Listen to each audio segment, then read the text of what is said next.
What's good, fam? So I was called out by a homeowner to take a look at a tree, and before I even got to the tree, I already knew what was wrong. I could see it from as soon as I got out of the truck and around the side of the house. Stem girdling root. Now, why? Planted too deep,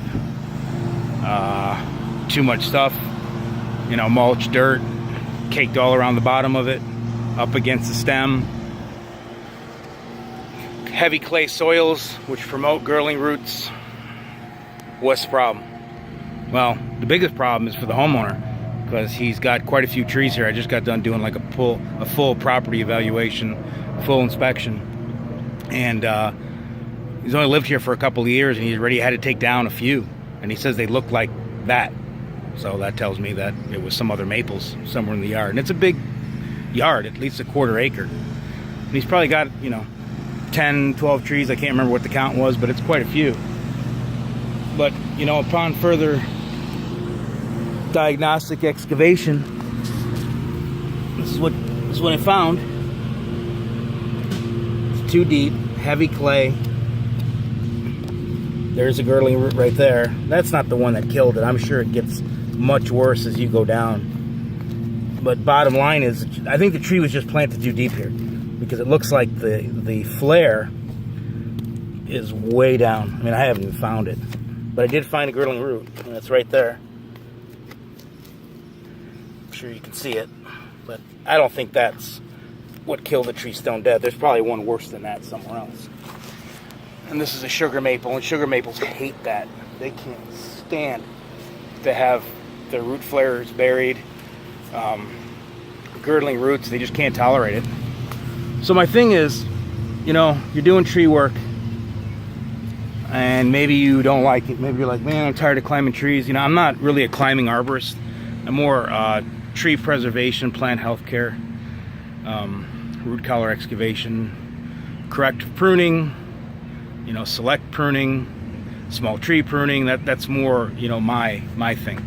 But maybe you're a climber. Maybe you are someone who's been up in 100-foot trees, most of your life, and you're kind of tired of it, and you're like, well, maybe I'm just tired of this business. No, don't be tired of business.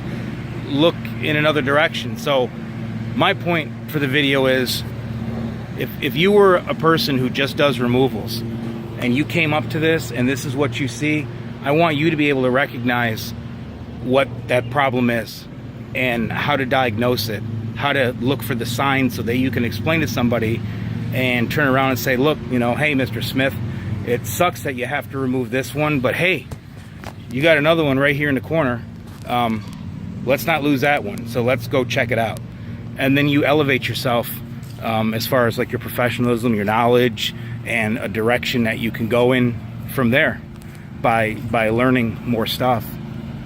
And again, I didn't learn all this stuff on my own. I've had great teachers around me. One mentor and specifically,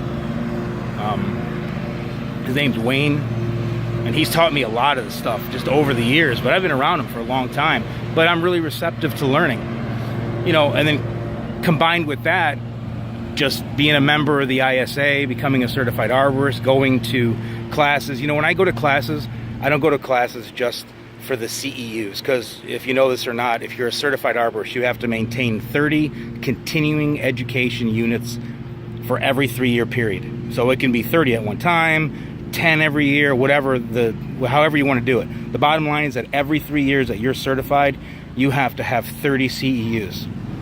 So I've been a certified arborist for 5 years, and I have like almost 400 CEUs, way more than I need. So I don't just go to the classes or pick something that I can go to or take some shit offline just so that I can maintain my credentials. I actually go to stuff so I can learn. It's a time investment. It's a money investment. It's not cheap. It is not inexpensive to do this. But the knowledge that I get out of it is huge.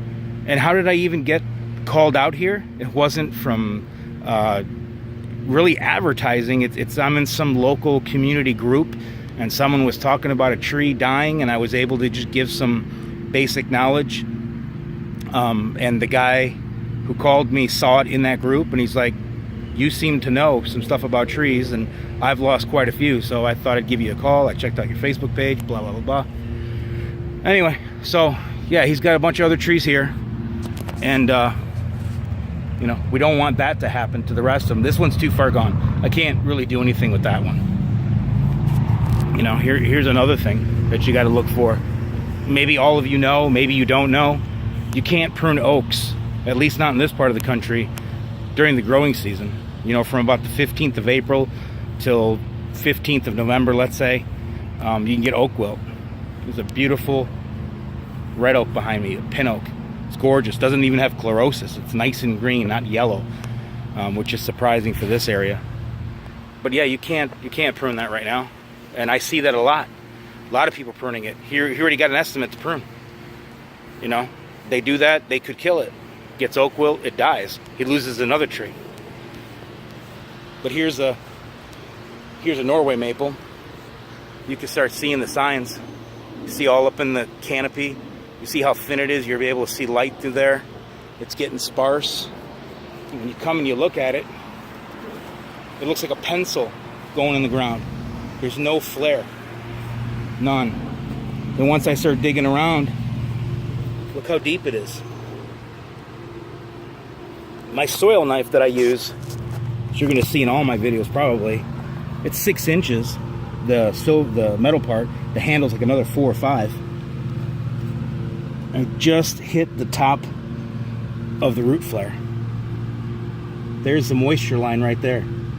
So that's every bit like a foot too deep. And it's already starting to show signs. And if he doesn't do something, he's going to lose it. Trees are supposed to look like this pin oak over here. Or the bottom, the flare, I should say. So, let me walk over here. But you see this flare? You see how it widens out at the bottom, how it opens up? That's how it's supposed to look. Just like that. All trees are supposed to look like that.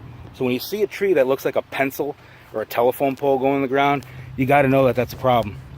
When you see trees that just snap off after storms or during storms, they just clean break off. Someone sent me on Facebook not long ago, and they said, hey man, what do you think happened to this tree? And he sent me a couple of pictures. I only needed to see one. The tree had just snapped off at the ground. There were no roots, none at all. So you know sometimes when a tree blows over, that whole root plate comes up and you see all the roots. No, in this particular picture, it's just snapped clean off at the base, and I could tell it had butt rot. It was all decayed at the bottom. It's because it was either planted too deep, had been buried for a long time. There was a grade change at some point. So, you know, you got to be able to recognize all that stuff. And even from a safety standpoint, I should do a whole video about that, because the guy who sent me the picture was like, man, the tree looked great in the canopy. Was it like too top heavy? Was too much foliage? And I'm like, no, man, the tree looked great from the canopy standpoint. But could you imagine if maybe on a windy day you'd have climbed up there? That tree might have snapped off. That's some bad news right there. You got to be able to do basic tree risk assessment as well. Becoming a certified arborist, continuing education, you learn about all that. And not only am I a certified arborist and a certified tree safety professional with TCIA, I'm also tree risk assessment qualified. So that's the track program through ISA. And that is not a certification, that's a qualification. And the difference is certification, that's for life as long as you maintain your minimum continuing education units. But a qualification is something that runs out. So every 5 years you have to get qualified again. So I'm going to leave you with this.